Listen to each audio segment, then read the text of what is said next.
Dobrý večer, Juraj Štetky Vánok. Vítam všetkých prítomných.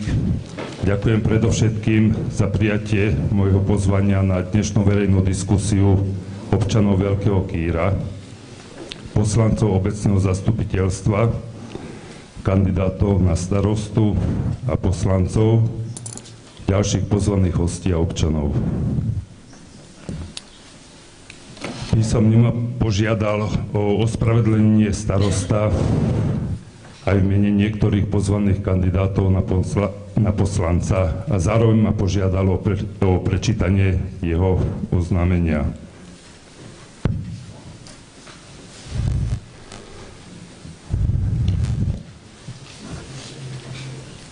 Takže mi to oznámenie poslal pán starosta. Je to na moje meno a na moju adresu. Vec. Pozvánka na verejnú diskusiu oznámenie. Dňa 1.11.2014 som od vás obdržal pozvanie na verejnú diskusiu, ktorú organizujete 7.11. vo Veľkom kultúrnom dome. Týmto vás žiadam o spletenie mojej neúčasti na vami organizovanom podujatí, nakoľko nie je v súlade s paragrafom 11b zákona 369/90 zbierky o obecnom zriadení v znení neskorších predpisov ohľadne zhromaždenia obyvateľov, ktoré zvoláva obecné zastupiteľstvo na prerokovanie obecných vecí. Taktiež vás žiadam o ospravedlnenie nezávislých kandidátov na poslancov, konkrétne Borisa Bátoru, Milana Bobru, ten sa mi ospravedlnil v SMS-ke, má pracovné povinnosti, Mária Čebíka, Vladislava Dojčana, Norberta Straňáka, Pavla Straňáka, Pavla Sáraza ďalšieho, máme dvoch, Alexandra Vereša, s ktorými som spoločne vytváral realizačný plán na volebné obdobie 2014-2018. Po volebnej kampani, ktorú organizujete, vám prajeme veľa šťastia a nadhľadu nad reálnymi problémami v našej obci. V prípade uvedenia našej neprítomnosti na vašej volebnej kampani vás žiadam o prečítanie tohto oznámenia. Ďakujem. Z úctou podpísaný starosta obce Miroslav Dojčan. Trocha by som k tomuto oznámeniu podotkol, keď už tu na pán starosta v mene starostu posiel toto oznámenie, som toho názoru, že v tomto momente, alebo v tomto prípade občan a kandidát na starostu, len toľko. To, že použil nejaké znaky obce a pečiatku obce, ma netrápi. Keď ju má, nech ju použije. K tomu paragrafu 11. Dobrý večer, prajem. Vítam ďalšieho pozvaného zástupcu miestnej fary.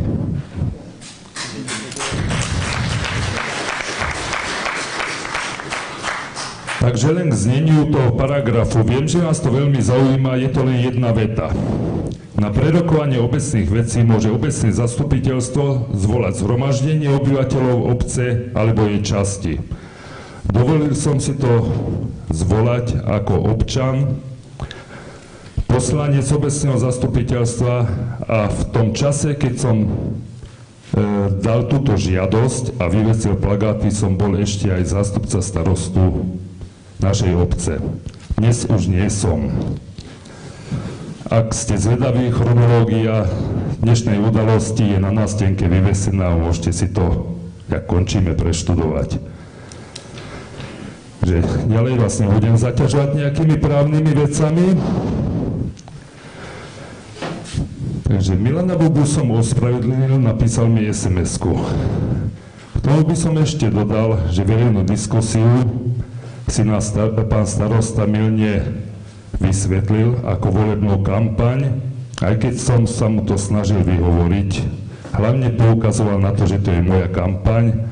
Rád by som predstavil hlavne nových poslancov, aby ste ich spoznali, alebo kandidátov na poslancov a starostov, aby ste si mohli budúci týždeň vybrať.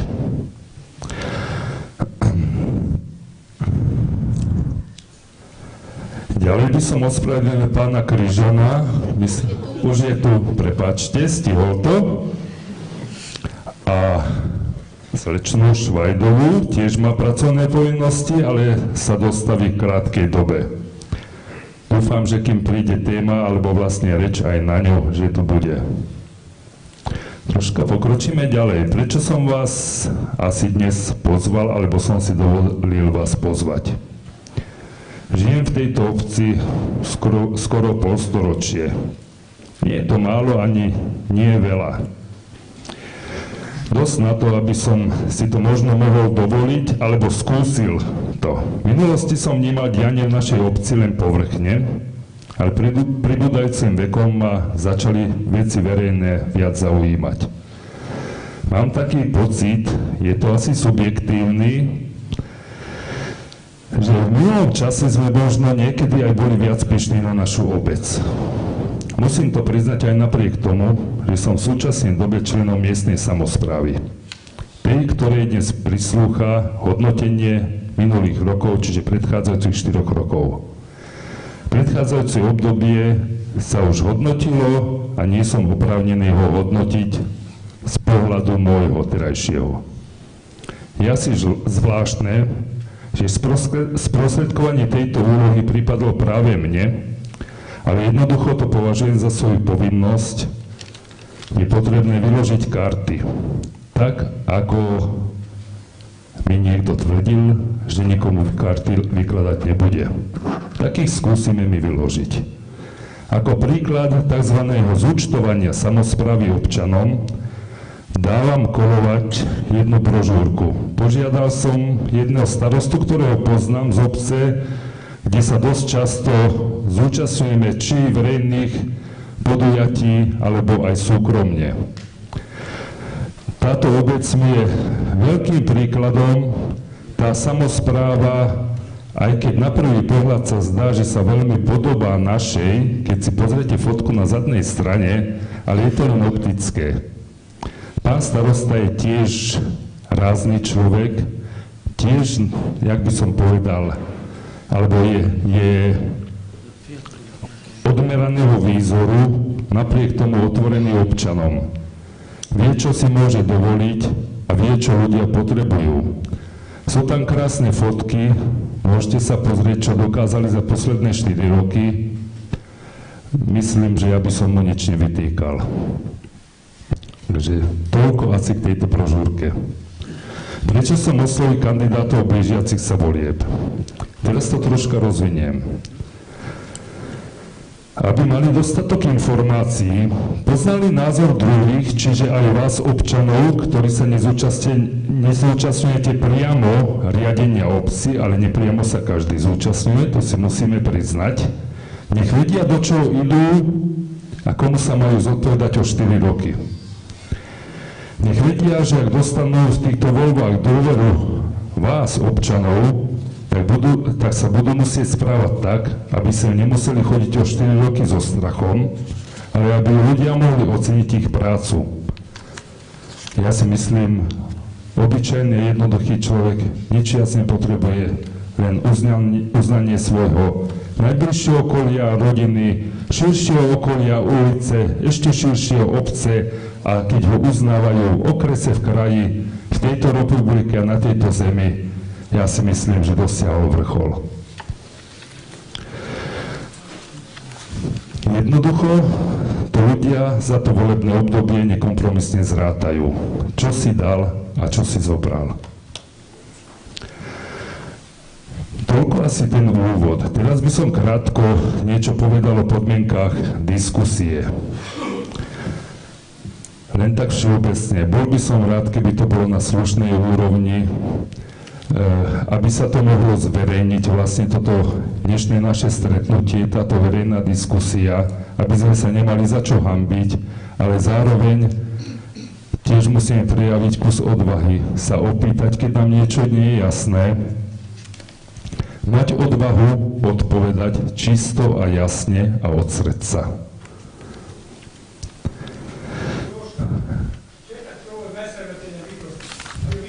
Počám. Takže diskutovať sa bude, alebo môže v slovenskom alebo maďarskom jazyku. Poprosím len krátko a vecne. Ak bude veľa tém, veľa času nebude. Postupne budem zadávať nejaké témy, ktoré sa mi jednu krásnu noc prisnili. Dal som ich na papier. Si myslím, že zhruba ten okruh, ktorý ľudí zaujíma. Na ktoré vyzmem záujemcov z radov samosprávy alebo kandidátov o diskusiu. Kolomo, hej. Prepáčte, nie som mediálna hviezda. Že kto bude mať záujem sa o diskusiu prihlási, po poradí mu udelím slovo, bude mať na to približne 1 minútu. Ak sa diskusia nerozvinie, položím k danej téme pomocnú otázku, alebo prípadne pomocné otázky, alebo skúsim to nejaký naštartovať. Ku každej téme na konci vlastne diskusie bude mať možnosť každý z občanov položiť otázku, pripojiť sa k diskusii, dať otázku komukoľvek, čiže aj navzájom medzi vami. Možno sú veci aj nejasné medzi vami, môžeme otázky dávať aj my, čiže poslanci, kandidáti na starosta, kandidáti na poslanca. Tiež by som poprosil krátko a vecne.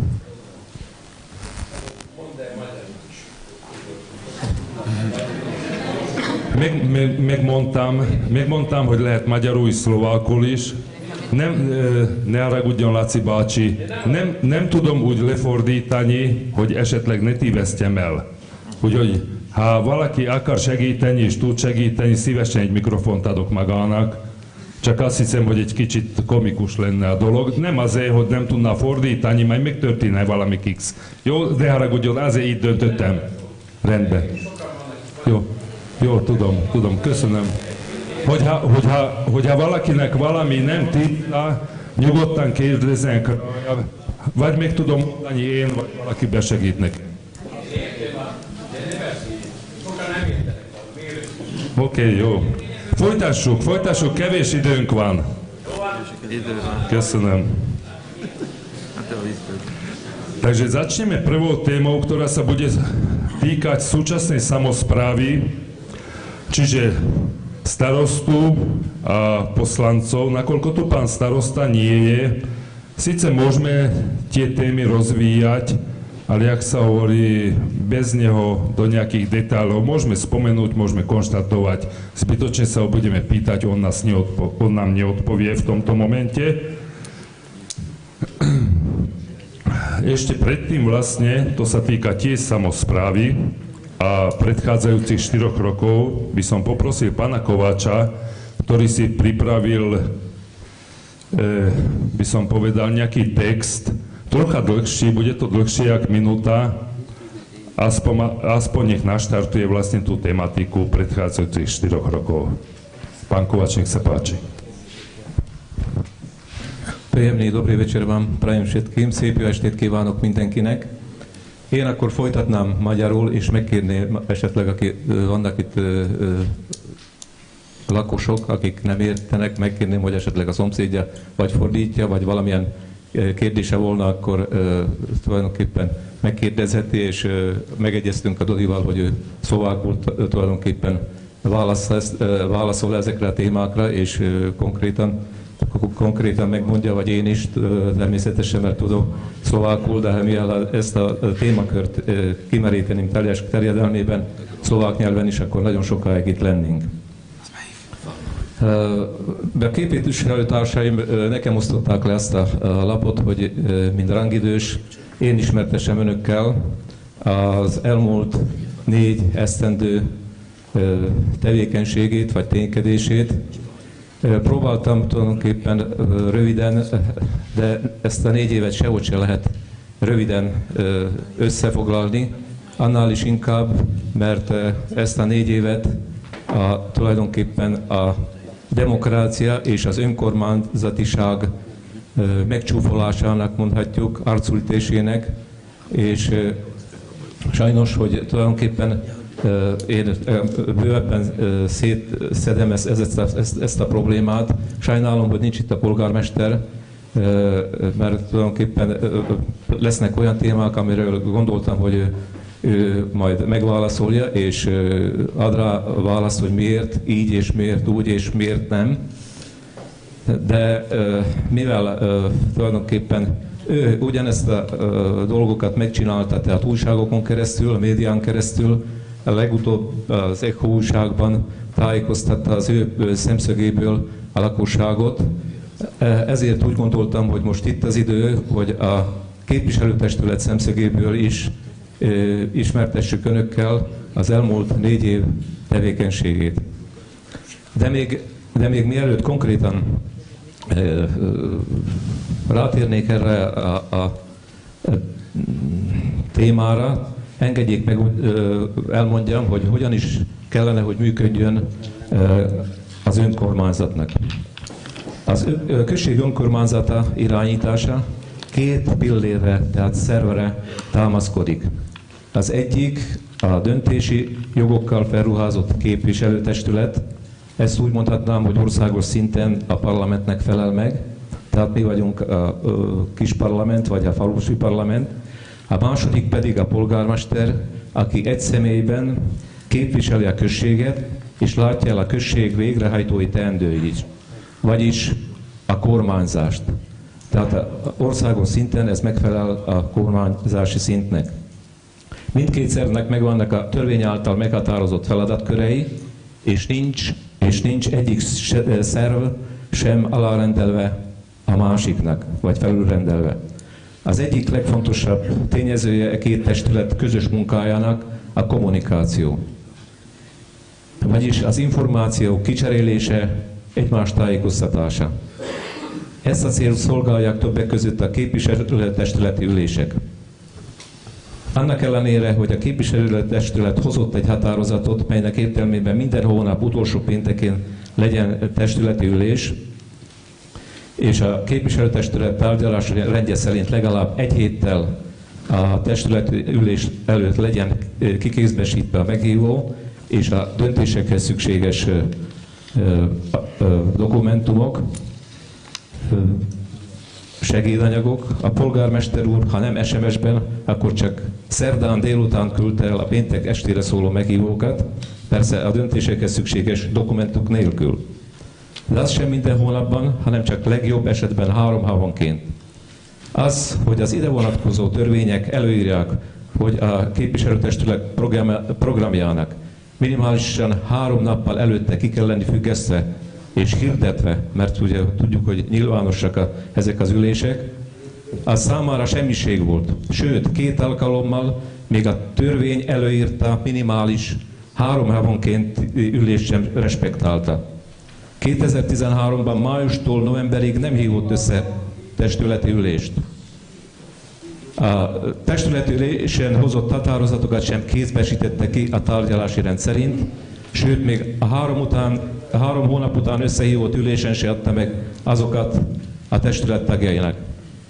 Ezért 2 alkalommal a képviselőtestületi ülésének bojkottálásával kellett kikényszeríteni az elfogadott határozatok átadását, és 1 alkalommal át kellett adni az ülés vezetését, mivel nem tartotta be a törvény előírásait. Itt rátérnék arra tulajdonképpen, hogy a polgármester, mikor tulajdonképpen funkciójába lép, esküt tesz. Többek között sľubujem na svoju česť a svedomie, že budem riadne plniť svoje povinnosti, ochraňovať záujmy obce a Slovenskej republiky. Ústavu Slovenskej republiky, ústavné zákony a ostatné všeobecné záväzné predpisy.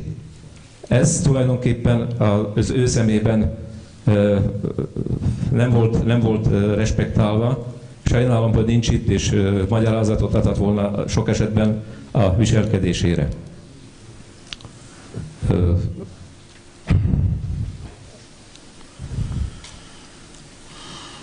A képviselőtestületi ülésekre felkészületlenül jött el,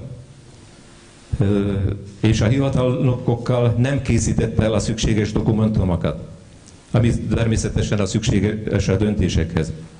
Itt kiemelném azt az esetet, amikor nem a tulajdon alapján, hanem egy légi felvétel alapján akart eladni, vagy megszavaztatni egy ingatlan eladásának jóváhagyását. Hát ez a gyöngyszeme a tevékenységének. Minden képviselőtestületi ülés kezdetén meg vannak választva az ülésről készülendő jegyzőkönyv hitelesítői. 2012-től azonban egy jegyzőkönyvet sem láttunk, és azok hitelesítésére sem voltunk felkérve.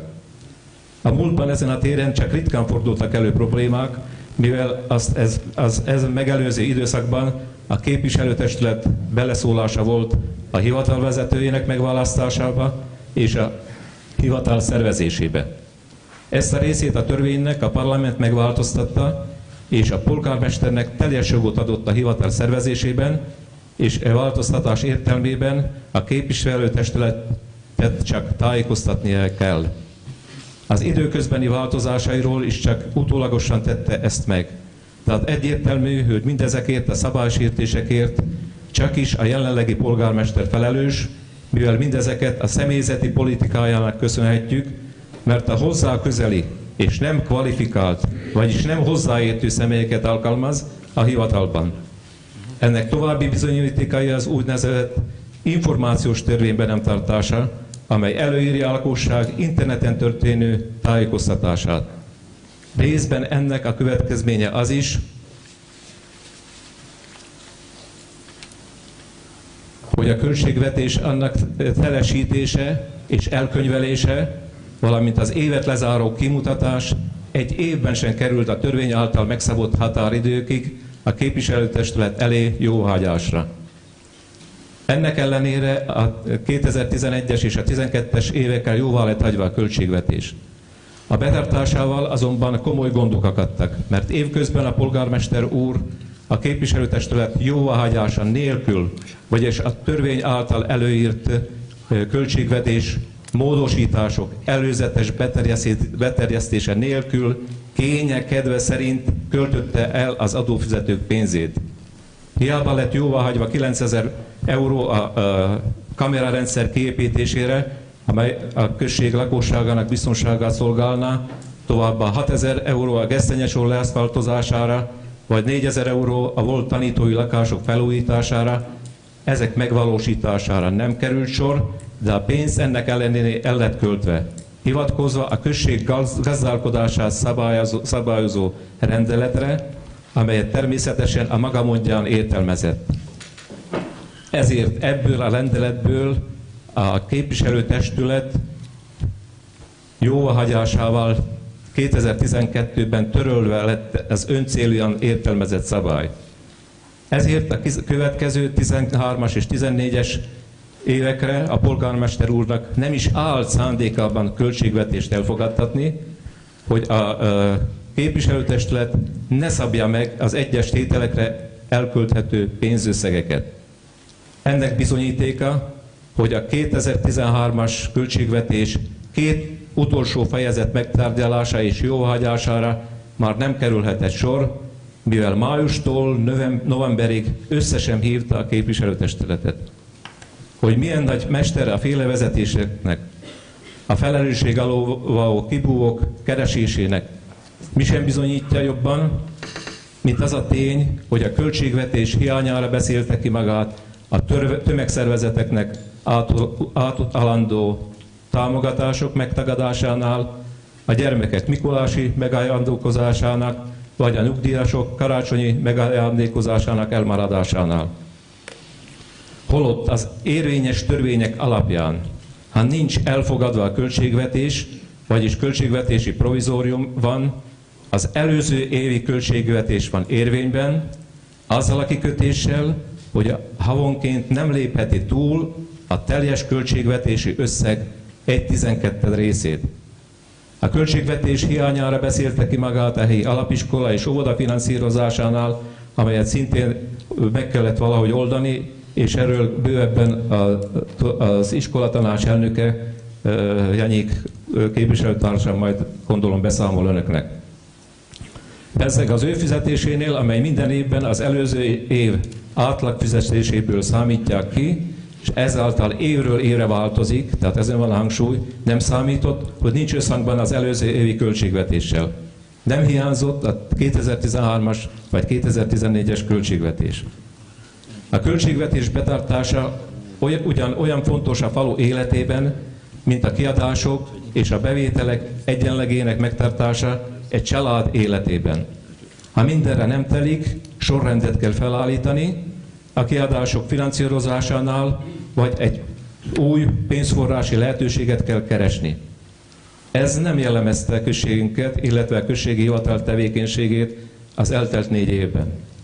A kiadási oldalon olyan szolgáltatásokat vettünk igénybe, amelyek nem voltak észszerűek. Ide sorolnám azon utcák söpörtetését, ahol nincsenek útszegélyek, ahol tulajdonképpen a füvet és a port egy sárra vagy egy maglajzá söpörte össze. Mert ahol útszegélyek vannak, ott tulajdonképpen összegyűlik, ott van értelme. GPS-ek megvásárlása a község autójába, egy óriási kiadás. Pazarló újévi tűzijáték. A másik oldalon pedig nem használtuk ki a közhasznú munkákra beadható projekteket a munkanélküliek alkalmazására, vagy ugyanúgy az autóbuszunkat, a sportolók és a kultúrcsoportok utaztatására. Így a közhasznú munkások a munkaügyi hivatal támogatása nélkül, vagyis csak községünk kasszájából fizettük. A polgármester úr az eltelt 4 év alatt többször is elfelejtette tájékoztatni a képviselőtestületet, és sajnos több alkalommal is sor került a képviselőtestület megkerülésére, illetve a testület döntése nélkül cselekedett a halottasház egy részének ingyenes bérbeadásánál egy érsekújvári vállalkozónak. A képviselőtestület tagjai az újságokból értesültek, később pedig a község széthordott szórólapokból szerezhetett tudomást egy fantáziának szüleményéről, hogy Nagykéren hőerőmű, illetve szemétégető, addig később derült ki, hogy szemétégető fog épülni. Holott minden józan gondolkodású ember tudja, hogy ehhez közművesített területre van szükség, ami nem áll a község rendelkezésére. A testület tudomása és bírálóbizottság felállítása nélkül változtatta meg a közbeszerzés által kiválasztott vállalkozót a 900 lakásos épület építésére. Ezt meg lehet tekinteni a fali újságon kitett vizsgálatra is, amelyet a Nemzeti Národi Kontrollni Úrat, tehát a Nagyvisi Kontrollni Úrat tett, és tulajdonképpen konstatálta a tényeket. És abban fel van tüntetve elég sok paragrafus, amelyet meg lett tulajdonképpen szegve. Ez a változtatás tulajdonképpen a 9 lakásos épület beszerzésénél 100 000 eurós, kb. 3 milliós többletkiadást eredményezett a község pénztárából. Arról nem is beszélve, hogy mind a mai napig az épület nincs átadva, pedig azt még 2013. júniusában kellett volna átadni. Ez a kis csúszás ez idáig további 18 000 eurós bevételi kiesést okozott községünknek. Mert a községnek tudjuk,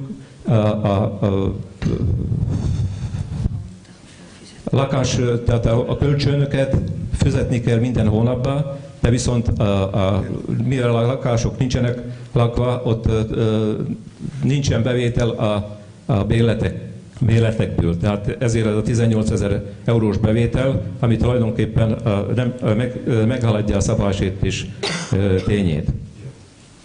A lakásra adott igénylések alapján helyesnek minősült az a döntésünk, amellyel megakadályoztuk egy 48 lakásos épület felépítését, mert nem is volt nagyon több igénylő, mint amennyit a lakások számára beadták a 9 lakásos, tehát lakásokra. További dolog, hogy most is a Echo újságban megjelent, egy olyan elképzeléssel volt, hogy egy vállalat felépíti, de tulajdonképpen a község felelősségére. Tehát fönnáll az a veszély, hogy ha azok a lakások nincsenek elfoglalva, a községnek ugyanúgy fizetni kell a kölcsönt, vagy ki kell fizetni a vállalkozót, és tulajdonképpen a falu núdzó, tehát kényszer igazgatás alá kerülhet. Továbbá, ha vállalkozóktól nem veszük a lakásokat, akkor fönnáll az a veszély, hogy olyan egyéneknek adják ki a lakást, akik biztos nem a falunk lakosságának a biztonságát fogják erősíteni. A többi beruházással, amelyről a polgármester úr a legújabb cikkében az ECHO-ban ír, és amelyeket a képviselőtestület elé terjesztett, a falufejlesztés érdekében csupán az a probléma, hogy klientelizmuson alapulnak. Ő úgy fogalmazta meg, hogy azokkal a cégek képviselővel tárgyalt, akik teljesíteni tudják igényeinket. Ezzel csupán az a baj, hogy az említett tervek megvalósításához mindig csak egy ajánlatot terjesztett a képviselőtestület elé, és hiába érveltünk, hogy a közbeszerzési törvény szerint legalább 3 ajánlatnak kell lennie, amelyek közül ki tudjuk választani a legmegfelelőbbet. Tehát függetlenül attól, hogy a képviselőtestület tagjai milyen pártól vagy éppenséggel függetlenként jutott be a testületbe, majdnem egységesen kiálltak a törvények betartása mellett, és ezért nem szavazta meg ezeket a beruházásokat. Hogy egyes esetekben vita alakult ki a képviselőtestületi üléseken, az a demokráciában természetes és nélkülözhetetlen. Mert minél több nézőpontból van rávilágítva egy adott problémára, annál jobb, tökéletesebb döntések és megoldások születnek. Ez Bólogató Jánosokkal nem lehetséges. A polgármester dolga, hogy ezeket az észrevételeket összegezve megkeresse, megtalálja a konszenzust, vagyis a közös megegyezés, megoldást, nem pedig, hogy diktatorikusan megvalósítsa, vagy éppenségen arrogánsan átültesse a saját akaratát, vagy hogy bosszút álljon a más véleményen levőken. A polgármesternek szolgálnia kell a községet, annak lakosságát, és nem uralkodni fölöttük. Gróf Széchenyi István szavaival zárnám mondandómat, aki annak idején ugyan az ország kormányáról beszélt, de ahogy azt a beszámolóm elején is említettem, a jelenlegi törvények alapján a mi közösségünk kormányára is érvényesek. Így fogalmazott.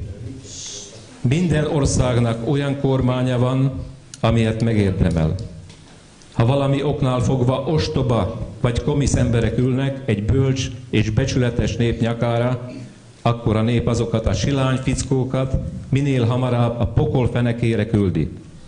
De ha egy hitvány kormány huzamosan megmarad a helyén, akkor bizonyos, hogy a nemzetben van a hiba, akkor az aljas vagy műveletlen. Köszönöm, hogy meghallgattak. Visszaadom a szót.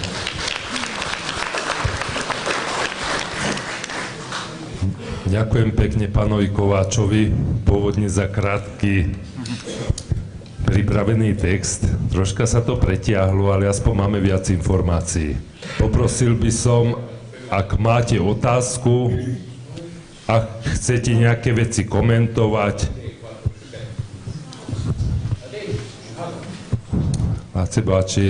Laci bácsi, legyen szíves, mert adok mikrofont, de kiküldöm magát.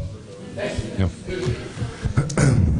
Takže nech sa páči, môžete sa pýtať, čo vás zaujíma ohľadne tejto témy.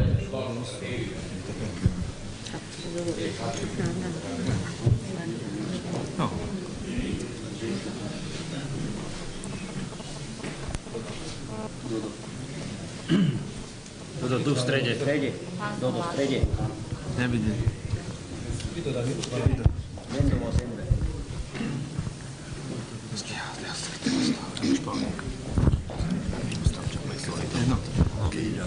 Ďakujem pekne, dovolte, aby som sa predstavil. Moje meno je Vladimír Špánik a som predsedom Združenia občanov miest a obcí Slovenska. Monitorujem situáciu nielen vo vašej obci, a teda nielen ja ju monitorujem, je nás podstatne viac, a zaujímame sa presne o podobné problémy, ktoré vy momentálne prežívate. Musím úprimne povedať, že napriek tomu, že som nerozumel, čo pán čítal, viem len veľmi málo maďarsky, ale pochopil som to tak, že bol to taký výčet problémov, ktoré ste asi so starostom mali. Stačí, keď mi poviete áno alebo nie. Ďakujem. Pretože som zachytil niektoré slova, ktoré poznám z iných maďarských obcí, ktoré sa dosť často opakujú. Takže ja som schválne čakal, či sa niekto z domácich ozve, lebo som nechcel byť prvý. Už ale keď sa mi to podarilo, tak rád by som povedal len veľmi krátko toto zhrnutie. Musím sa priznať, že som považoval vášho starostu za jedného, ktorého by sme mohli ukazovať ako príklad.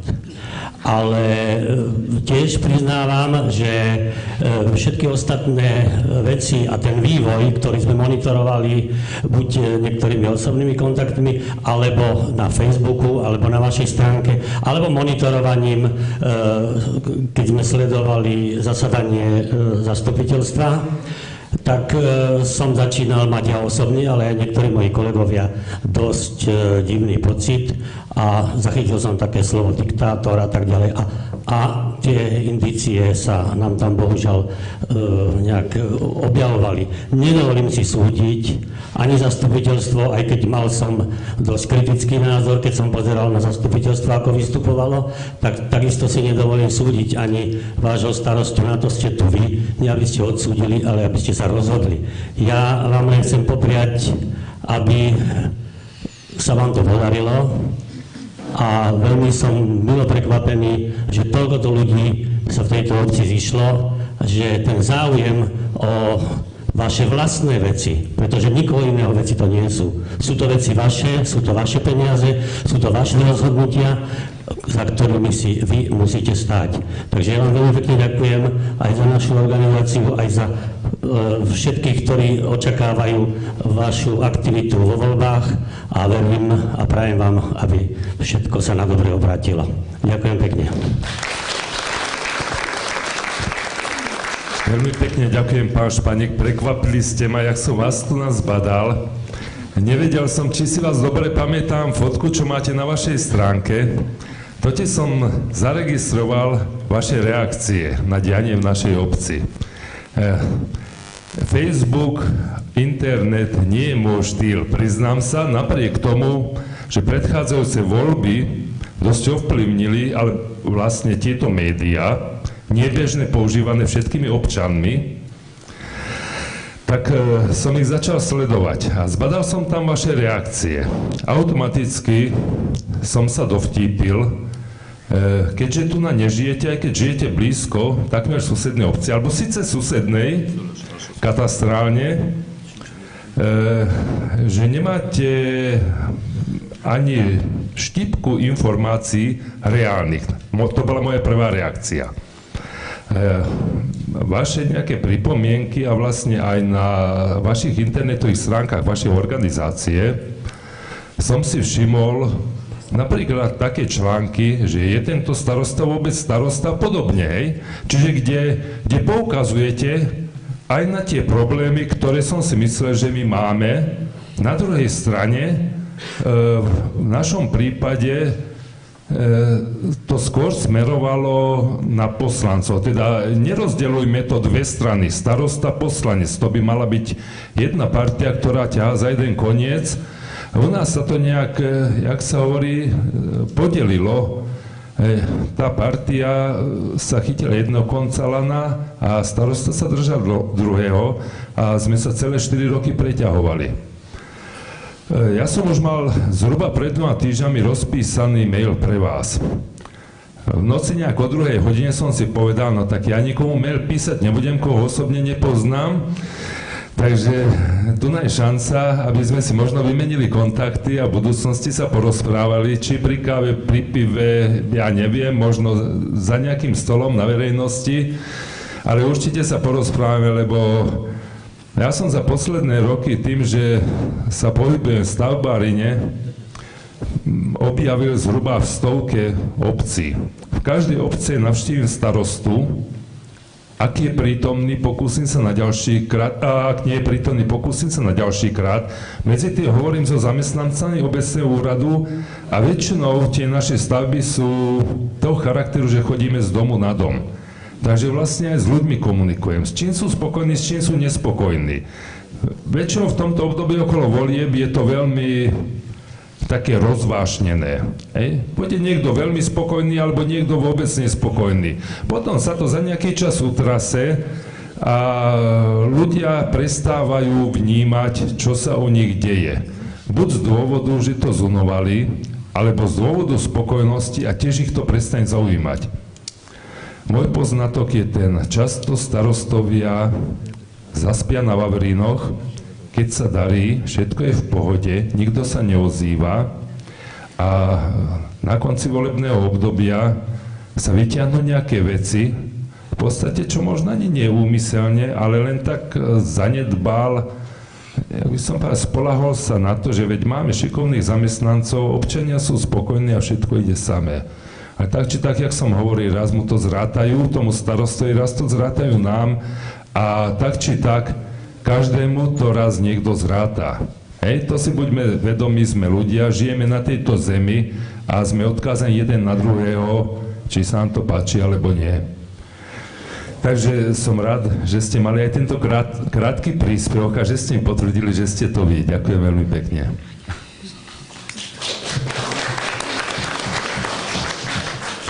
Ešte by som predtým, jak pánovi Janíkovi dám slovo, ešte raz poprosil, alebo vás vyzval, skúste na túto tému spomenutú nejaké otázky, alebo možno skúste niečo doplniť, rozvinúť. Škoda by bolo tieto 4 roky nehodnotiť. Jednoducho všetko pán Kovač nemôže prečítať jak šlabikár. Aby to bola diskusia a aby to bolo viac zrozumiteľné. Pýtajte sa kľudne.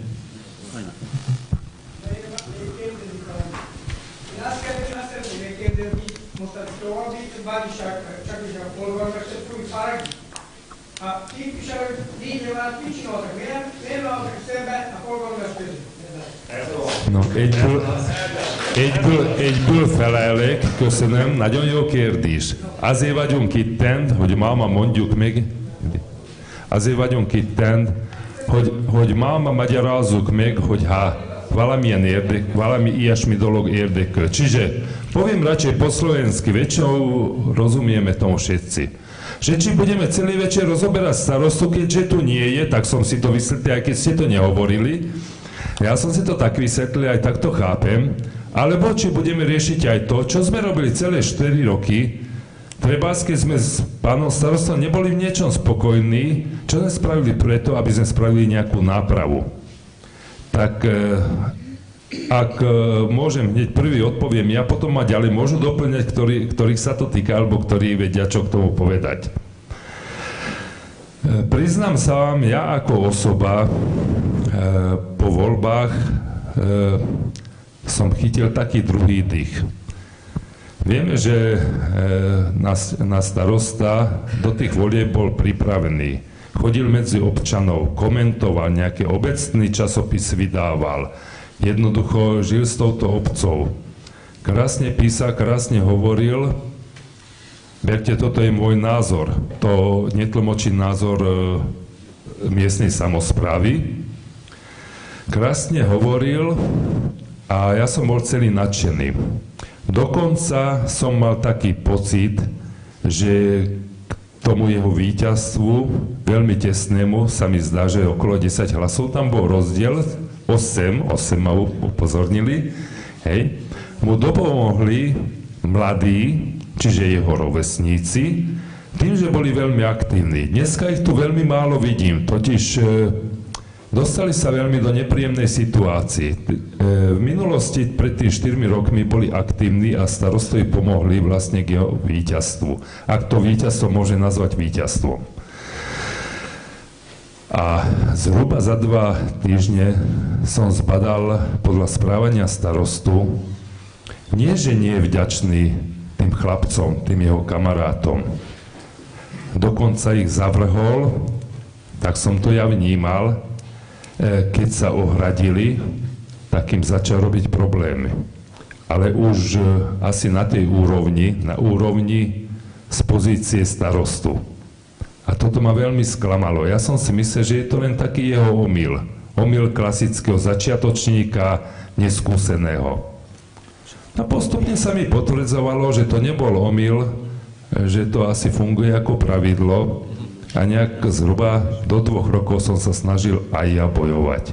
Všelijaké rôzne prostriedky, alebo, tak sa hovorí, kamarátska reč, názorné príklady som mu dával, hej. A teď. Nič nepomáhalo, až ma pokúšali myšlienky vyťahnuť nejaké zákony a študovať a podobne. A samozrejme, tým, že už mám skoro 50 rokov a od života som párkrát dostal po hube, tak som si tie zákony naštudoval, pozrel som sa, aj tie zákony sú nakoľko vymožiteľné momentálne a tu, a zistil som, že vlastne zákon alebo uplatnenie zákona alebo zákonných vecí nevyrieši tú konkrétnu situáciu v tom čase. Takže potom prišla tá snaha, jak pán Kováč spomínal, nejaký bojkot, snaha sem tam ho pribrzdiť, ukočírovať. Takže sme sa dostali do tej situácie, kde sme. Nech sa páči, bol by som rád, keby to ešte niekto okomentoval.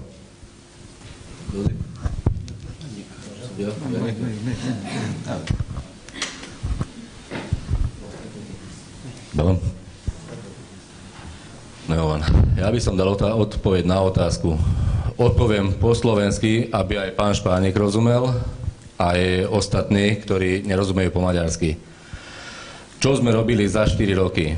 Prvé 2 roky bol schválený rozpočet. Prvý rozpočet bol schválený, aj keď nedobrý, ale bol s tým, že nevie ešte, aký je finančný stav obce, nevie, ako to chodí, tak sme ho schválili, že potom sa to s rozpočtovými opatreniami upraví. Druhý rok bol rozpočet vypracovaný ešte horšie a ešte nepripravenejšie, že ani forma vypracovanosti rozpočtu nevyhovovala korektným pravidlám a nevykreslovala korektný stav. Takže, prosím. Jóvá volt hagyja, aj to bolo schválené na základe toho, že poslanci 2 silných strán sme sa zišli, dohodli sme sa, že aké opatrenia alebo ktoré položky sa tam pomenia a zmenia a s tými úpravami, na ktorých sme sa väčšina poslancov zhodli, s tými sa to prijalo. Prišiel 3. rok. Podľa zákona rozpočet musí byť schválený alebo predostretý aspoň do 31. decembra. Ani náznak pripravenosti starostu nebol tomu, nenasvedčoval. Absolútne žiadny náznak, že predostretý nejaký rozpočet nebol. Nedostali sme ani auditorskú správu, ktorá vypovedá o tom, aký je stav obce, finančný stav obce. Nedostali sme ani korektný doklad o tom, aký bol čerpania rozpočtu obce za predchádzajúci rok. Keď nevieme, aký bol stav čerpania rozpočtu obce, stav čerpania peňazí, aký máme finančný stav na účte, nevieme rozhodnúť o ďalšom rozpočte. Keď sa dali tieto výčitky, starostovi absolútne odmietol spolupracovať. Na základe tomu, podľa zákona 369 o obecnom zriadení, keď do 31. decembra není schválený obecný rozpočet, predložený a schválený, obec ide do rozpočtového provizória. V rozpočtovom provizóriu obec môže môže fungovať s 1/12 predchádzajúceho posledného schváleného rozpočtu, čo aj pán Kováč hovoril. To znamená, že trebárs, keď v určitej kapitole, trebárs pri športe, bol schválený 20 000 eur, tak nasledujúci rok môže použiť len 20 000 eur. Jednoduchý príklad. V čerpaní tam, čo nám predložil pán starosta, tam bolo prekročenie 1000, 2000 násobné prekročenie v jednotlivých položkách. Podľa zákon 369 o obecnom zriadení je trošku, dovolím si povedať, hlúpo spravený. Každý zákon obsahuje 3 časti. Výrokovú časť, výkladovú časť, sankčnú časť. Zákon 369 sankčnú časť neobsahuje. To znamená, že starosta môže fungovať ako malý král. Spraví nejaký kiks, porušil zákon, príde na to zákonná inštitúcia a dá pokutu obci. Nie tomu občanovi, ktorý tu nedá sa chyba zosobniť. Na toto sme došli vtedy, keď sme mali podozrenia o jeho kiksoch a zavolali sme Najvyšší kontrolný úrad. Najvyšší kontrolný úrad tu riešil a našiel 17-stranovú správu o nedostatkoch, ktoré spôsobil. To bolo všetko, čo bolo v našich silách. Nič iné sme nedokázali spraviť.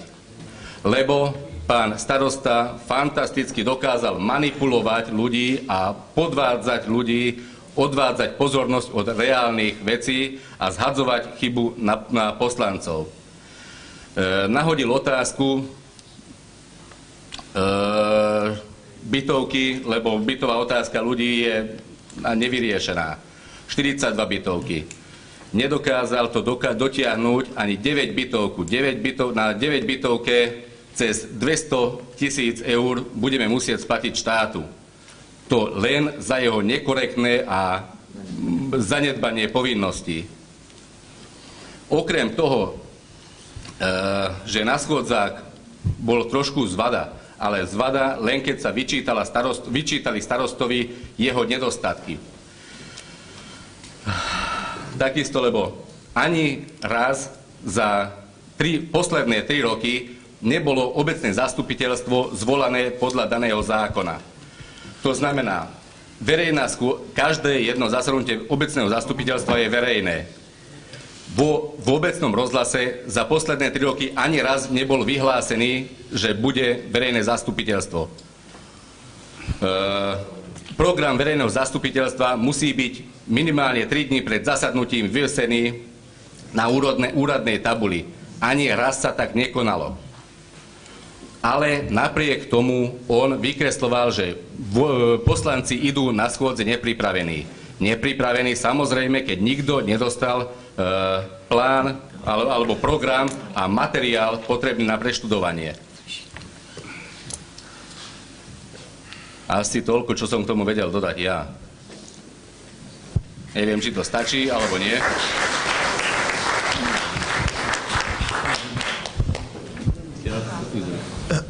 Dobrý večer. Ja by som začal celkovo, každý tu začína rozoberať nejaké dielčie problémy, ktoré sa nachádzali v obci. Otázka bola položená, čo sme spravili. Ja môžem povedať, že mohli sme to spraviť, čo nám bolo dovolené a čo nám zákon dovoluje. Nechcel by som rozoberať ďalšie tých problémov, možnosť počutia, neviete. Niečo ste videli na charizme, čo bolo odvysielané, niečo nie. Ale summa sumárum, v čom bol hlavný problém je to, že bol nedostatok informácií. A my sme tu boli na to, aby sme dostali relevantné informácie, aby sme dokázali obec riadiť zodpovedne, tak ako sa má, ale človek, keď nedostane relevantné informácie, sa musí dozvedieť z novín alebo z počutia, lebo jednoducho obecný úrad bol hermeticky uzavretý, čo sa týka informácií. Zákon o číslo 211 roku 2000 o slobodnom prístupe informácie síce hovorí, človek môže konať cez zákony, ale zas vo vlastnej dedine sme boli toho názoru, že žijeme tu spolu a si myslím, že ten, kto nemá čo skrývať, tak tie informácie poskytne. Niekedy som sa zle cítil ako poslanec obecného zastupiteľstva, lebo možno vy ste viacej vedeli ako ja. Ale nebola to moja vina, že ja som nechcel alebo nebol som zvedavý, ale jednoducho, áno, nechodím do krčmy, tuto kolega našepkáva, tak asi tie informácie v krčme boli viacej podané a hlavne na jednom mieste. Stačí, pán Sabo? Alebo zle hovorím? Prečo? Ja hovorím, že veci, ktoré sú, alebo ktoré sa týkajú ľudí, alebo našej obci, sa nemajú tam rozoberať. A či to bolo pred touto vládou, alebo za touto vládou, je tu na to diskusia, aby sme sa s týmto problémom zaoberali. Mali sme diskusiu aj ohľadom parókia, ktorá či sa má zbúrať, alebo nemá zbúrať. Tam tiež som ľudí upozornil na to, že jednoducho tuto treba o tom rozprávať a nie vonku. Ja som, bohužiaľ, taký človek, že ak som presvedčený o svojej pravde, tak to poviem každému do očí a na zadnú časť jeho tela ja nikdy kydať nebudem. Nikdy.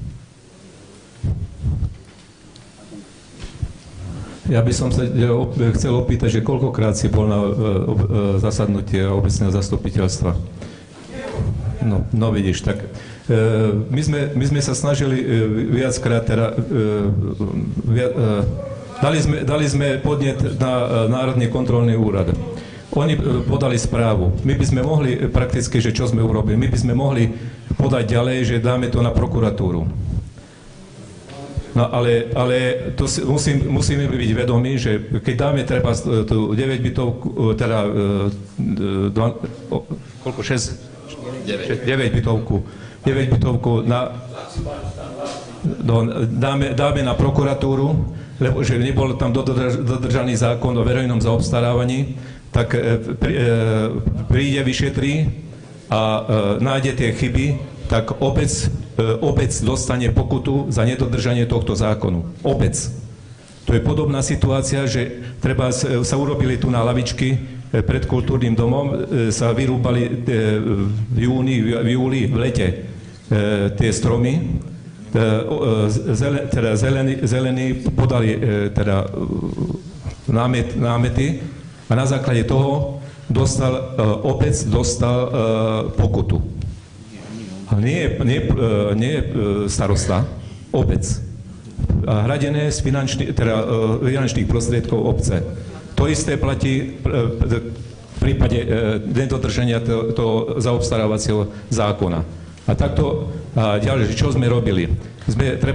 Boli slávnosti, obecné slávnosti 900 výročie. Tak my sme založili komisiu, čo ako bude prebiehať. Mali sme program spraviť, ani raz nezvolali tú komisiu, ani vôbec sa do toho nemali, nikto do toho nemohol ani námety dať, nič. Tak takto aj to vyzeralo. Ešte neviem, no, odovzdám. Už len krátko, len doplním tu na pána Kováča. Ak si dobre pochopili, naznačoval to, že obec dostane pokutu. Musíme si uvedomiť, že tie peniaze, s ktorými hospodári a narába samospráva, čiže starosta a nepriamo poslanci možno môžu ovplyvňovať nakladanie, čiže schvaľujú alebo neschvaľujú.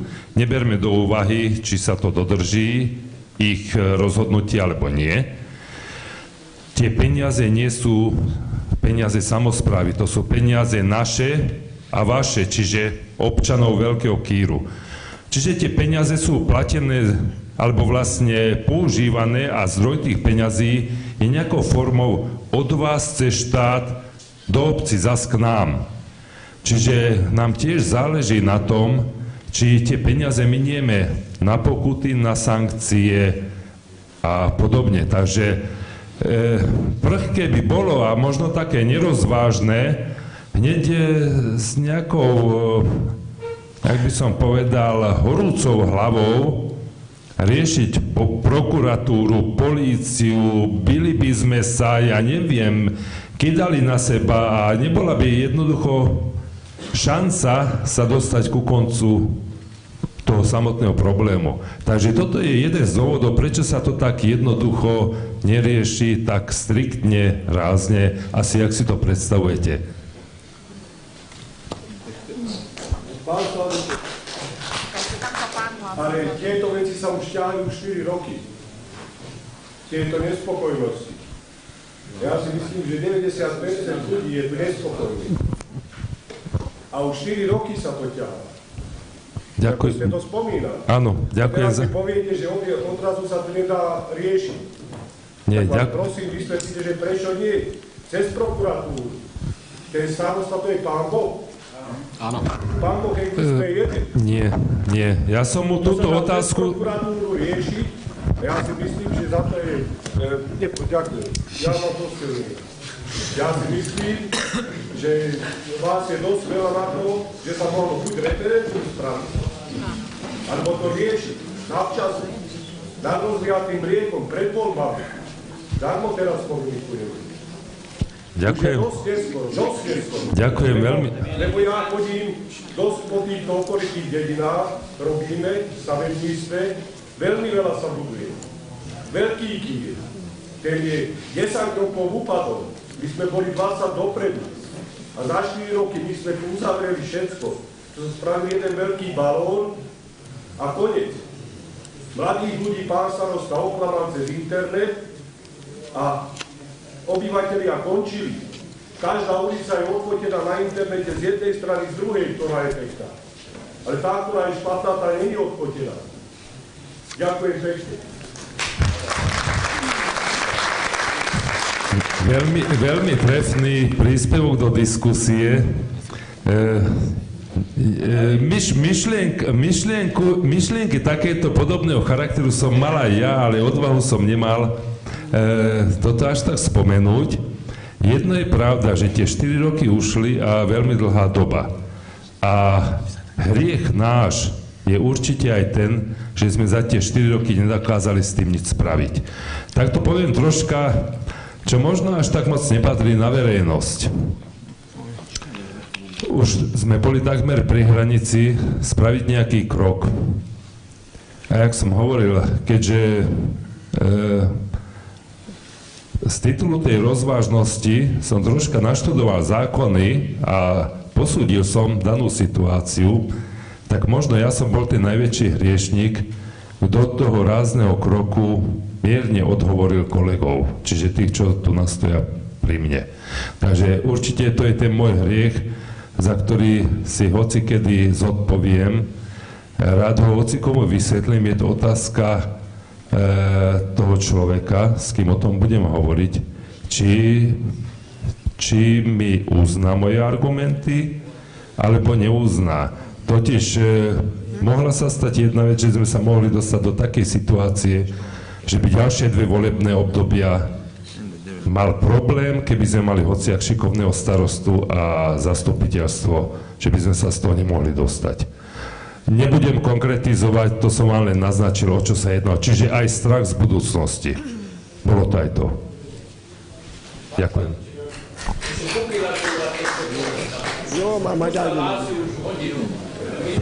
Prepáčte, nech sa páči. Én csak annyit szeretnék, hogyha ennyi lakosból a képviselő ülésekre legalább 10-en előttek volna.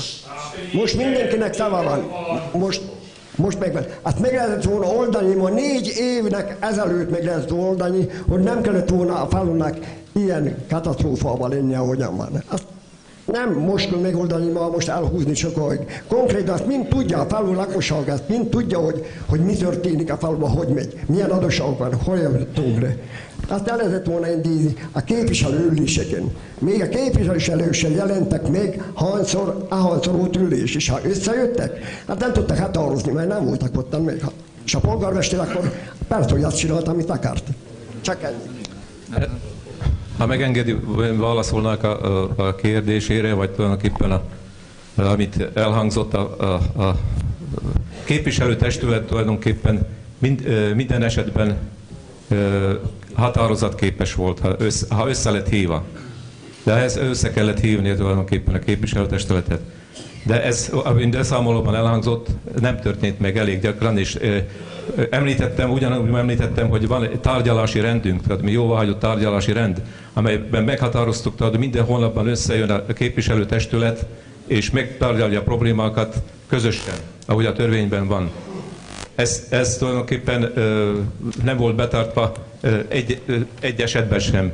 Hiába mondtuk, hogy tehát volt úgy, hogy vannak közöttünk, akik délután a műszakokba járnak dolgozni. Kértük, hogy önökik, tehát a péntek délután van, akkor önökik el kell intézni, tehát műszakot kicserélni, és így tovább. Tehát nem lehet szerdán, délután, péntekre összehívni gyűlést, és pontokkal, és segédanyagok nélkül. Tehát a másik dolog, tulajdonképpen azért van a községi ellenőr, hogy egyes információkat kiadjanak nekünk. Többször tulajdonképpen fölkértük a ellenőrt, vagyis a kontrollort, hogy képviselőtestületre készítsék meg ezeket és ezeket a anyagokat. Betettük a határozatba. Eljött a képviselőtestületi ülés, természetesen a segédanyagok, amit kértünk, nem lettek az asztalra téve. Mondtuk, hogy például az utolsó eset, mondtuk, hogy tehát kérjük az asztalra, hozza fel ezeket. Akkor azt mondta, hogy a határozatokat, mikor kértük, akkor a polgármester azt mondta, hogy be van zárva a trezorba, nem tudja fölhozni. Hát kinek van a trezortól kulcsa? Hát, hogy az egyik alkalmazottnak, és akkor nem tudta fölhozni. Ezért előfordult, hogy nem tudtuk más csinálni, fölállt az egész képviselőtestület, és hazament. És újra kellett összehívni a képviselőtestületet. Amit mondtam, hogy a kontrollortól kértünk adatokat. Legutóbb kért, hogy ezt miért nem hozta föl. Hogy elment a képviselőtestület ülésről, gondoltuk, hogy lement a irodába, hogy felhozza azokat az anyagokat, egyszerűen eltűnt a képviselőtestületi ülésről. Ha észrevették, ha nézték a karizmát, akkor tulajdonképpen láthatták, hogy elbődött a borjú bennem, hogy ilyen eset megtörténhet. Tehát itt tulajdonképpen még egy dolog segíthetett volna, amit tulajdonképpen nem jártunk messze attól, hogy medializáljuk a dolgokat. De viszont szintén ez egy a falu, hogy mondjam, egy országban, ha így történik például a Markizát vagy Cibulkát elírtuk volna, akkor tulajdonképpen az országvilág szemelattára, tehát központba kerülünk, és negatív értelemben. Tehát most el kell dönteni, hogy vállaljuk ezt, hogy a lakosságot így megszégyenítsük, hogy ilyen polgármesterünk van, mert akit a kollégákkal beszéltem, és például az MOSZ összehívott gyűléseket, akkor tulajdonképpen kérdeztem, hogy milyen kottó volt-e. Hát, hogy úgy beszélnek róla, hogy mint a Kolombónak a feleségéről. Azt hiszem ismerik azt a detektív filmet a Kolombóról, ott beszélnek a feleségéről, de még a filmben senki se látta. Hát így volt a mi polgármesterünk is az MOSZ gyűléseken, amit Érsekújvári MOSZ összehívott, és így tovább a regionális ülés, ami benne vagyunk a Nyitrai Pozoborszki régión, tehát ilyen dolgok megtörténtek. És még egy pillanat, hogy egy gondolatom van, most el is vesztettem a fonalat, de azt akartam azt hiszem még mondani, hogy igen, a mi választási törvényünk különbözik a cseh választási törvénytől. A Csehországban tulajdonképpen megválasztják a parlamentet, és a parlament választja meg a polgármestert. Ha a polgármester nem teszi a kötelességét, akkor tulajdonképpen a képviselőtestület visszahívhatja. Ez Szlovákián nincs, tehát közvetlen egyenes vonalban van a polgármester választva, és itt elhangzott egy kis király, és ő úgy is viselkedik. Mert tulajdonképpen csak referendummal lehet visszahívni. A referendumon 50%-nak 50% fölött kell, hogy részt vegyen a lakosság. A választásokon a tavalyi részvétel az 49 vagy 48% volt, tehát nem, a szavazáskor. Tehát nincs meg a 50%. Ha nincs meg az 50%, tulajdonképpen kidobott pénz. Megint csak a saját községünket, falut károsítjuk meg azzal, hogy olyan kiadásokba kerülünk, ami tulajdonképpen nincs értelme, fölösleges. Tehát ezért meg kell jó fontolni és gondolni, hogy most a választások következnek, és azért tehát gondolom, hogy ráébresztjük erre a dolgokra a lakosságot, hogy milyen fontos dolog, hogy részt vegyenek a szavazáson, és mondják meg a véleményüket. Én függetlenül, mert én nekem tulajdonképpen rosszul esett az, hogy, amit megjelent az újságban is, hogy én gátolom a falu fejlődését. Én 8 évig itt voltam polgármester, és azt hiszem, vagy a helyettes, polgármester helyettes, és azt hiszem, az alatt a 8 év alatt kimegyünk a futballpályára, hogy sokan a futballpályát, vagyis a futballistákat hozzák föl, ami ott ki van építve, az abban az időben épült ki. A tribüntől, a gázosítástól, a bekerítkezéstől, és itt tovább folytathatnám a villany megoldással. Most ha kimennek a pályára, már több mint egy éve ki van dőlve a megvilágítási oszlop, és nincs aki helyet. Troška to zaváňa predvolebnou kampaňou, srandujem, nehnevajte sa. Jó, ja som vás chcel prerušiť, skrátiť. Ďakujem veľmi pekne. Momentíček, len malá pripomienka, aby sme si nemýlili pojmy. Je síce hlavný kontrolór tu na kolega pán Sabo, ale sme sa bavili o predchádzajúcom kontrolórovi a verím tomu, že vie, čo je jeho práca a nerozoberajme minulosť, jednoducho realita bola taká.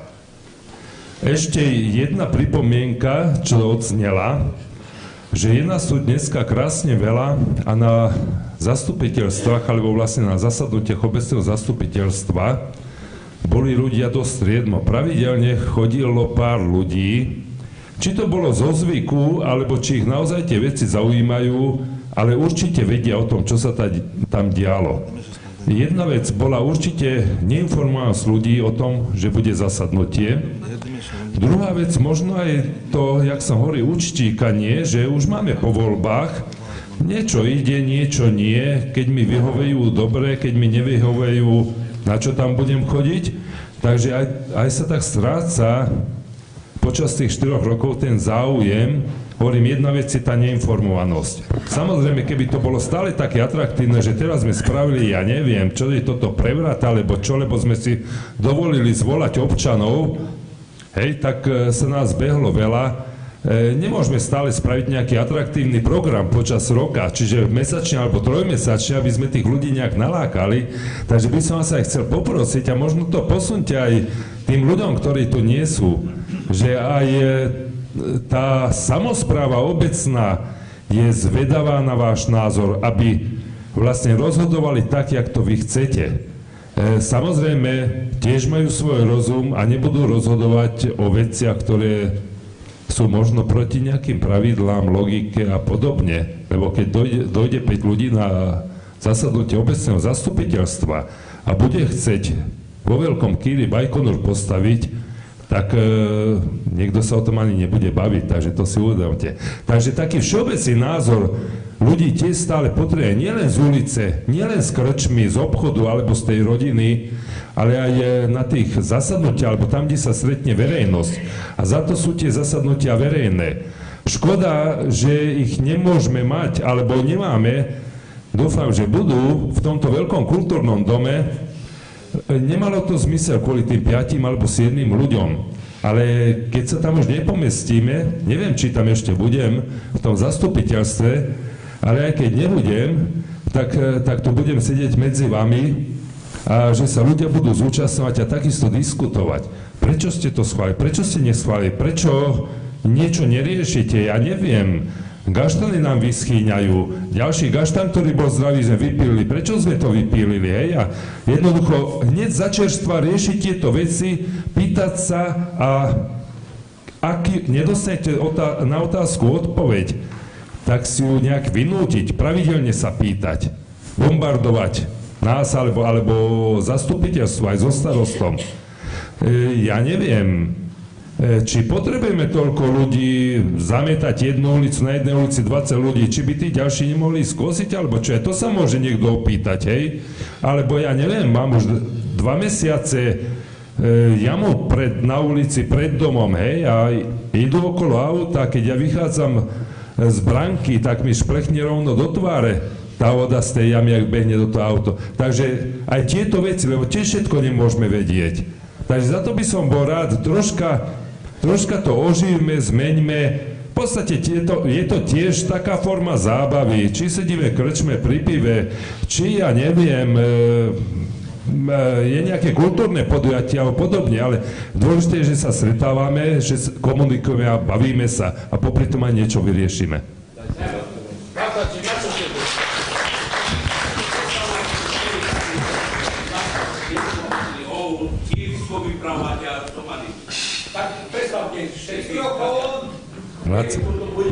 Ďakujem Laci Báči za kultúrny program.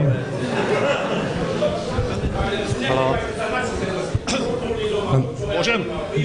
Nech sa páči, pán Sabo. Haló, dobrý večer. Ja by som to chcel trošku odľahčiť, aj aby sme sa aj my mladší trošku dostali k slovu a chcem sa spýtať na takú vec, že čo také pozitívne sa vám podarilo presadiť z pozície, čo sa vám podarilo z pozície poslancov presadiť, čo pozitívne, čo sa vám podarilo spraviť, možno, že prekaziť plány starostovi, alebo už nejaké riešenie, ktoré ste presadili. Krátko zareagujem ja z mojej strany, čiže moja srdcovka je naše okolie, životné prostredie. Ráno, keď sa zobudím, dobre mi padne, že sa nadýcham čerstvého vzduchu, aj keď som fajčiar a pri kavičke si dám možno na terase cigaretu, hej, a popri tom nejaká síkorka mi tam skáče na kríku, ale v zápätí ma zarazí večer, keď prídem domov, aj začmudená naša dedina, hej. Zamýšľali sme sa, že prečo to je, došli sme na to, väčšina ľudí reaguje na to, čo s tým mám robiť, fajn. Takže pozitívne bolo to, že sa podarilo nájsť priestor, kde sa treba stav burina, konáre, dajú upratať. Relatívne dobre funguje separovaný zber, čiže plasty, papier, sklo. Vieme sa ho zbaviť, nejak pravidelných intervalov zbierajú, aj keby som si to vedel niekedy aj ideálnejšie predstaviť, ale je to veľký pokrok. Na druhej strane sme to dotiahli len tam, že máme nejaké miesto, kde si môžeme, či je to zo stavby, alebo tie konáre upratať. Má to jeden háčik, čo sa nám nepodarilo presadiť. To miesto treba otvárať, strážiť, čiže usmerňovať ľudí. Sem idú konáre, sem ide tehla, sem ide betón, sem ide zem. A vlastne tam stačí úplne jednoduchého človeka, treba, kto je dlhodobo nezamestnaný, zamestnať na takúto vec, bude vďačný, že má dobrú prácu, tú robotu si bude dobre robiť a bude tam poriadok. Keď sa nám naplní miesto s konármi, príde traktor s retičkou, podretíme, je hromada ľudí, ktorí tú drevenú vedia v zime zúžitkovať. Kúria pevným palivom, je to zdroj energie, dokonca v zime pomáhame niektorým ľuďom, ak potrebujú na kúrenie niečo. Takže tam to asi postalo, že nezostalo to strážené, nekontrolované a vzniklo nám jedno sústredené smetisko. Dobrý večer. Že pozitívum, že 2 ulice sme spravili. A vďaka tomu, a teraz budete prekvapení, vážení občania, to nespravil starosta, to odsúhlasilo obecné zastupiteľstvo. Keď sme robili prvýkrát ulicu, obvolal nás všetkých, to musia povedať oni pravdu, kolegovci, že to tak bolo. sme odsúhlasili, že môže sa tá ulica spraviť. Rok 2012 sme odsúhlasili, už autá boli pripravené, že sa Malokýrská ulica ide robiť a odsúhlasili sme rozpočet na rok 2012 tým, že tú ulicu sme spravili. Lenže keď si to pán starosta takéto veci od zastupiteľstva neváži, tak už potom zastupiteľstvo fakt nemá čo robiť. A priznám sa, tieto 4 roky boli pre mňa najhoršie, ktoré som prežíval ako poslanec.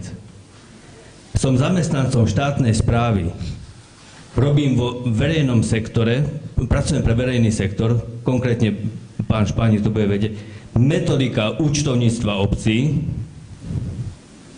Pán Špánik, viete si predstaviť, akej som bol ja v situácii. A teraz ste poslancom a musíte vysvetľovať starostovi, že čo môže a čo nie. Poviem príklad.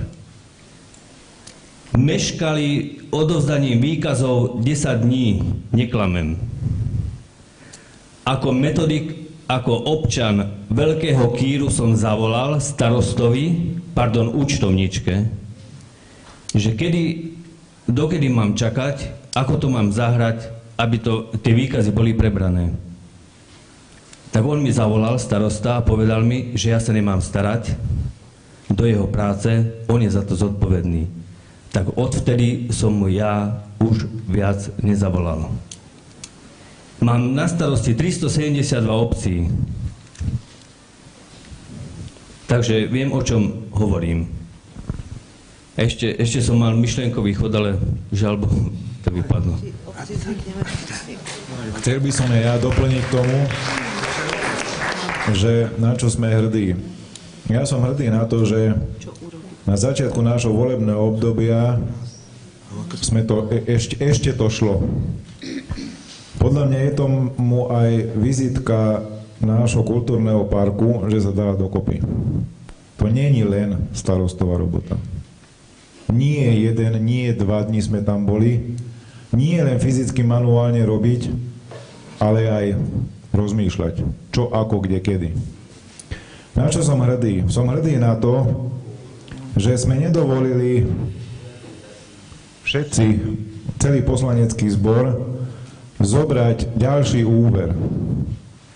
Treba aj na tú 48 bytovku, kde zaobstarávacia cena bola 1,2 milióny eur a náš ročný rozpočet obce je 1,6 miliónov.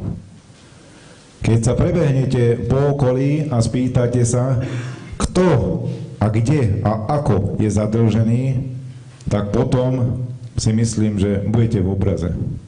My sme na úrovni 10%. Zákon, aj či už štát, sa môže zadlžiť 55-60. To isté platí aj pre obec.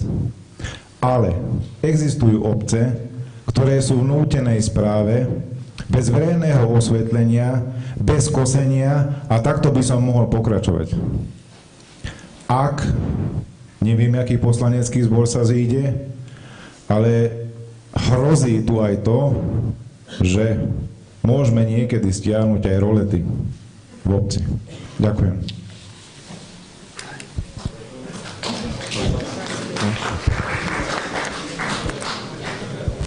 Dobrý večer. Ja budem stručný. Ja k tomu som len toľko chcel dodať, že minulý rok každý vie, že obec do konca roka bol dlžný do školy, školskej, materskej škole, potom družine a jedálni bol dlžný nejakých 9 000 eur. To bolo kvôli tomu, lebo sme mlanejší rok išli na provizórium. To znamená, že škola zaplatila za učiteľky, za čo tam robia, za prevádzku, zaplatila 9 000 eur, čo obec malo zaplatiť. To sme aspoň na konci roka dohodli, aj sme uznesenie na to dali, spravili všetko, aby obec zaplatili do školy tie peniaze. Tento rok sme takisto tak zle, jak aj minulý rok. Škola dala žiadosť, príklad poviem, žiadosť 2.4. na obecné zastupiteľstvo aj do obce Veľký Kýr 3111 €, čo malo doplatiť kvôli tomu, lebo tie originálne kompetencie za ten druhý rok, čo sme už provizóriu, to tam chýbali. To sme odsúhlasili takisto, dali sme uznesenie, áno, že obec to má zaplatiť, čo nezaplatilo. Potom škola ZAS dala takisto žiadosť na 1629 €. Ale to sme ešte odsúhlasili, že áno, obec to musí zaplatiť kvôli tomu, lebo tie učiteľky materskej školy, potom upratovačky, čo tam všetko robí, aby oni mohli dostať peniaze, mohli dostať výplaty. Obec to nezaplatilo. Potom takisto škola dala žiadosť 26.6. na 1629 €. Toto som povedal. A ešte žiadosť, čo sme ešte my ako zastupiteľstvo nedostali žiadosť na stôl, to znamená, že ešte je dlžný spolu obec škole, ktorý musí prefinancovať 15 251 € a 80 centov, čo to musí do konca roka zaplatiť obec škole. Sme zvedaví, že kedy to bude, kedy to obec zaplatí. Tak toto znamená, že toto chceme, aby aspoň tá obec tieto peniaze zaplatila. Toľko len tomu. Nech sa páči. Potom.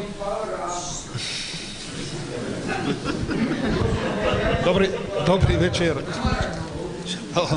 No ja mám trošku také,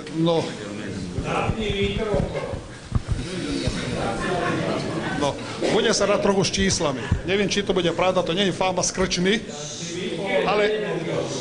Možno čo taký?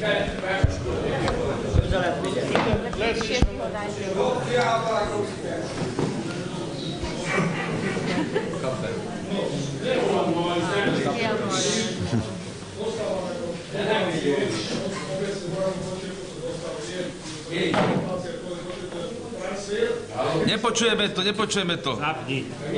Máš to takto. I to je. Ale ide, že 400 € musíme, to je pre 120 ľudí, musíme spraviť každý rok objekty pre 120 ľudí. To vypočítaj 120 €, 400 € to 1012, to znamená, že na jednu osobu 1 €, ale dostávame každý rok kontrolu, či sú tam papiere na rohlíke, na 400 €. Ide mi o to, že jak som sa dozvedel, možno, že to nechcem niekoho obviňovať, škýrsky šport, Biela nekia moja!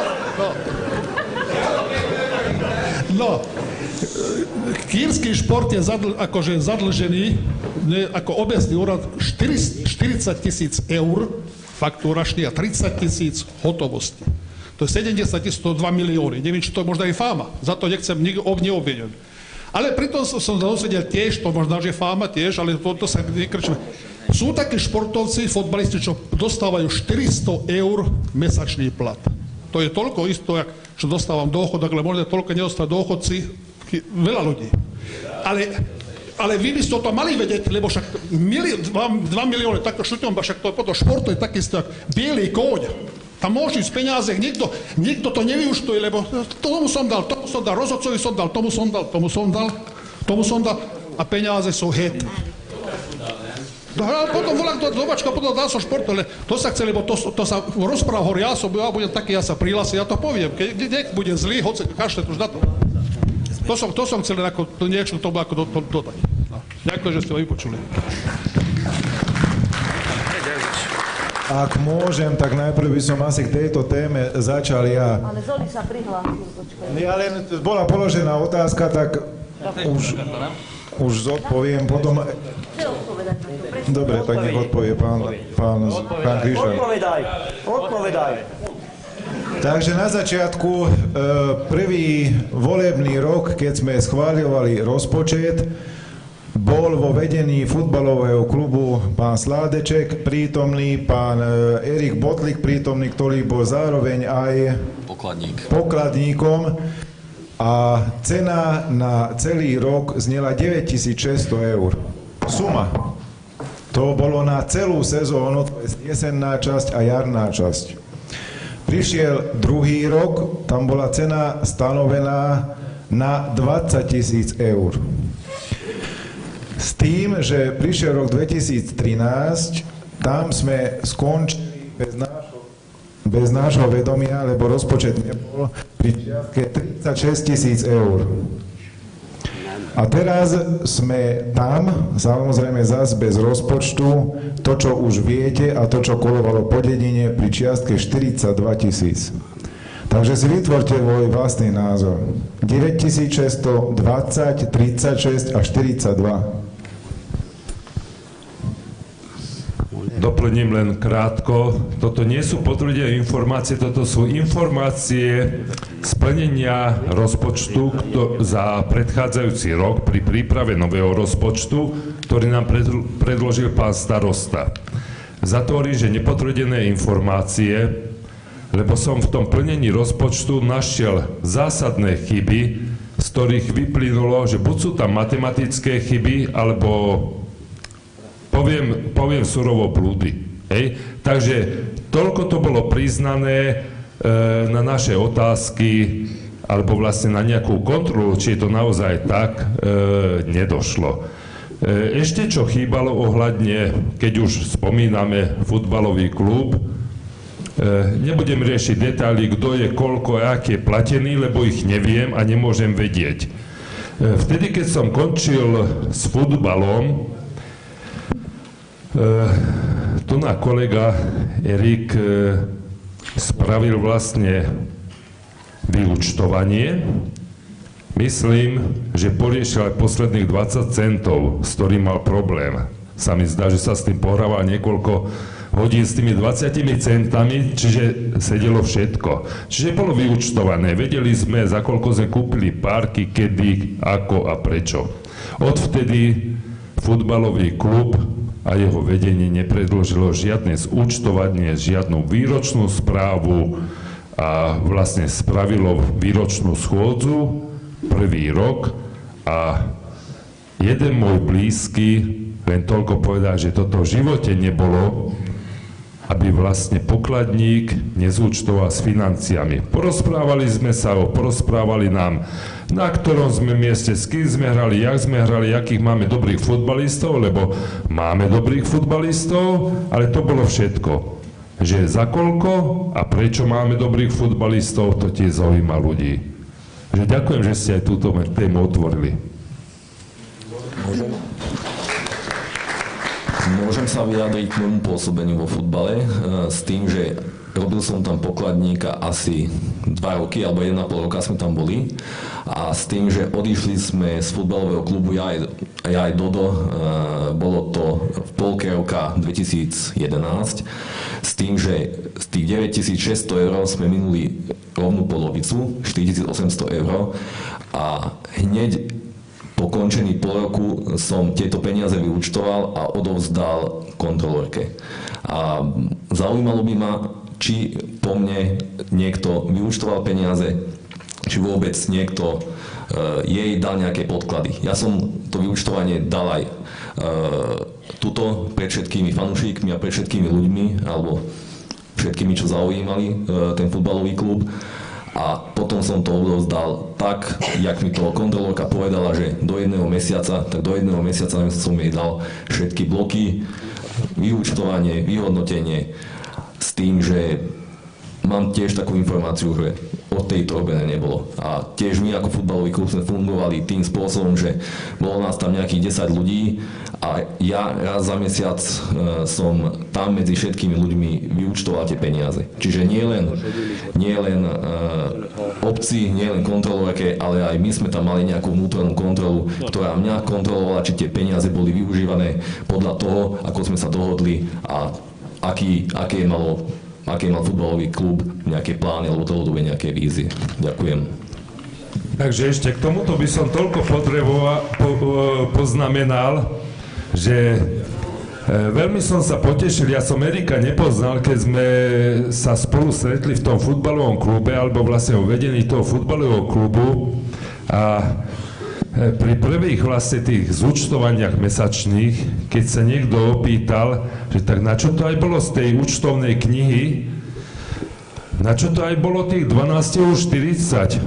Erik otvoril vlastne ďalší fascikel, vyťahol ten bločík a na druhej strane, ja neviem, vymyslím si treba z tie párky pre žiakov v sobotu a podobne. Čiže hoci kedy padla otázka, mal argumenty a na tom bločku tam bola ešte poznámka, takže to bolo super, hej. Čiže hoci kedy, keby sme to robili ešte doteraz, tak verím tomu, že 5 rokov dozadu otvorí ten svoj notes a vie povedať, prečo to bolo, za čo to bolo a komu to bolo. Takže toto je dôležité aj tu u nás v obci. A že to je taký dobrý príklad a som rád, že sa uchádza o post poslanca. Verím tomu, že keď ho tam naši občania dostanú, tak asi sa bude o tieto veci starať. Ďakujem. Dobrý večer prajem každému. Ja by som len toľko chcel dodať, aby sme zase neodišli odtiaľto s fámami. Ja by som len chcel dodať fakty. Ako pán Jozef Dojčan tam hovorí, že 2 milióny. Nie sú to 2 milióny, nie že zase budeme rozširovať nepravdu. Mám tu pred sebou návrh rozpočtu obcu na 2014, ktorý sme obdržali 25.3. roku 2014. V tom sa píše, že v roku 2013 plnenie športu je 41 500 eur. Z toho 35 756 eur hotovosti. Čo je tak myslím, že v hotovosti 35 700 eur zobrali v hotovosti do pokladne športu, z ktorého pýtame už 2 roky vyúčtovanie, ktoré sme ako zastupiteľstvo nikdy nevideli. A keď ešte mám slova, sme pri tejto téme, tak v roku 2011 plnenie športu hotovosti 10 000 a dokopy 14 125. V roku 2012 plnenie hotovosti 11 456, plnenie 27 796.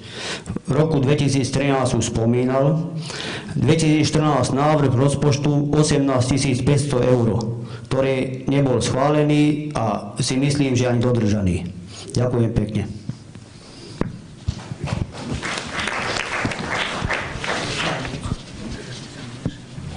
Nech sa páči. Chcem opýtať, že kde bola kontrolórka? Prečo ste ju nezobrali na zodpovednosť? Neviem, či som oprávnený, ale poviem len toľko, čo si myslím. Pani kontrolórka možno niečo mohla, niečo nemohla. Usudzujem len z odpovede, keď som jej dal takú nepríjemnú otázku, raz medzi 4 očami, z odpovedia z výrazu jej tváre. Ďalej to nebudem komentovať, je to naša spoluobčianka a tiež je to len moja domnienka, takže nemal som odvahu do toho ripnúť, alebo jednoducho verím tomu, že možno, že aj niečo zanedbávala v minulosti a možno, že keď si už chcela dať aj pozor, si nemohla, lebo ju mal niekto v hrsti. Toľko.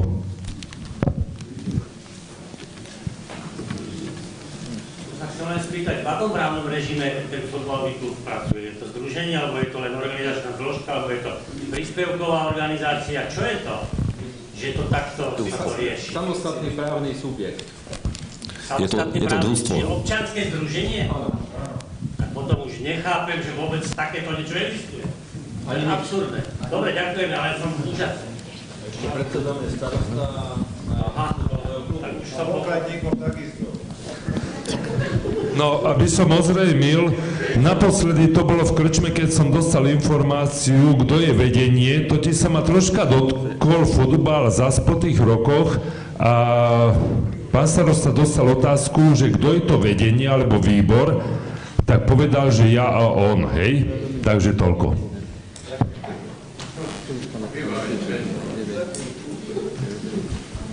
Má ešte niekto otázky, alebo načneme inú tému? Môžem tiež, dobrý večer, želám všetkým. K odľahčeniu témy by som sa chcel spýtať, ako obec využila eurofondy, teda na čo, či vôbec bolo a koľko čerpaných, ako podporila výzvy ministerstva. Takže, alebo ako do budúcnosti plánuje tieto veci. No, vidím, že... Aké tam boli návrhy, samozrejme, keď bolo provizórium, takže plány. Ďakujem. Vidím, že nikto nie je na toto pripravený, totiž aj viem prečo. Nebolo sa na čo pripravovať. Lebo sa to dá tak skrátka